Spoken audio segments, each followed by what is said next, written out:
Hello, I'm Pat O'Hare, Chief Market Analyst for Briefing.com. Today's Tuesday, February 26th. The stock market was provided several excuses to sell off on Tuesday, yet it soldiered on and added to Monday's gains. Dow component IBM led the troops in the battle as it sparked a broad-based rally with its announcement that the company's board of directors authorized an additional $15 billion for its stock repurchase program. IBM said it expects to spend $12 billion in 2008 on its stock repurchases that it will fund from cash from operations. Given the expected buyback activity, IBM bumped up its 2008 EPS forecast by 5 cents, noting it should earn at least $8.25 per share versus prior guidance of $8.20 to $8.30.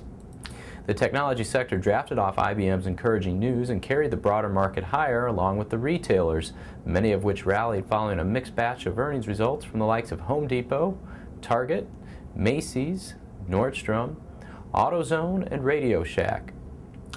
On balance, the retail rally was driven by a sense that the bad news had already been priced in and a measure of relief that the results weren't worse than feared.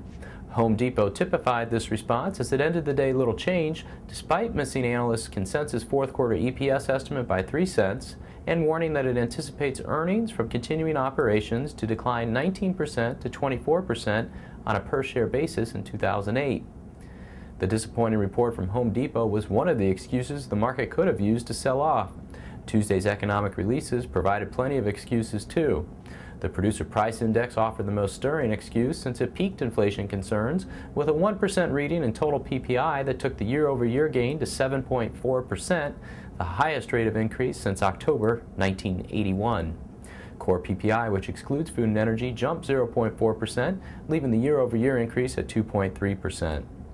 Fittingly, commodity prices continued to move higher Tuesday, as evidenced by the 1.1% gain in the CRB index.